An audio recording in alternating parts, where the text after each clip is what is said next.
In August 1945, the United States dropped 2 atomic bombs on Japan, killing as many as 135,000 people, mostly civilians. The devastation and fallout also led to severe health problems for survivors and their children and decimated civilian communities. So why exactly did the United States drop nuclear weapons on Japan?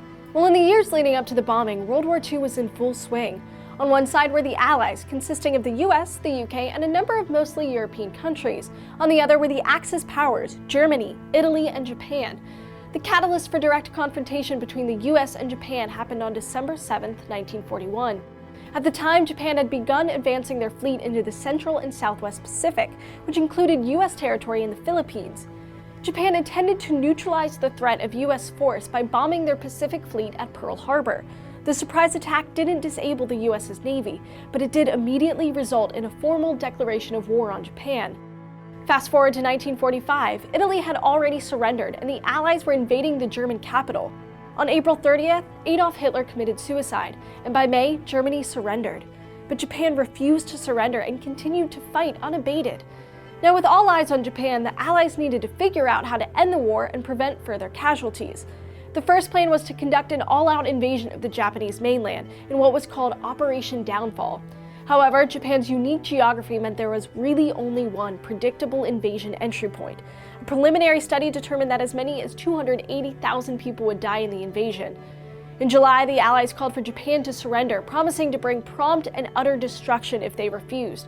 Japan ignored their request. Seemingly left with no better options, the decision was made by the US and the UK to drop the secret atomic bomb on one of Japan's industrial and military strongholds, Hiroshima. It was also noted by US officials that the bomb would be a significant display of power in post-war relations with the Soviet Union.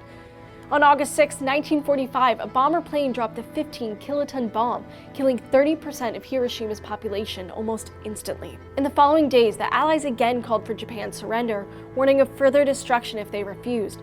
Japan did not respond, but by early morning Moscow time on August 9th, the Soviet Union surprised Japan by declaring war and invading a Japanese-held city.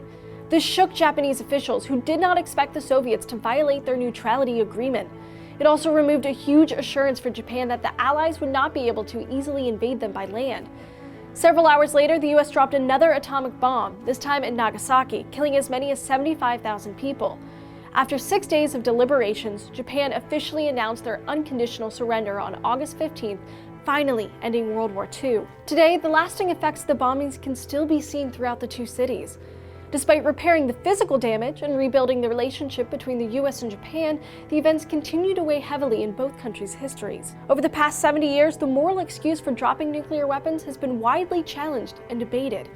To find out how the US and Japan managed to overcome their past and become the close allies they are today, check out this video. From 1945 to Japan's independence in 1952, the United States occupied and rebuilt the country with a heavy emphasis on growth and stability. Thanks for watching TestTube News. Don't forget to like and subscribe so you don't miss a single episode.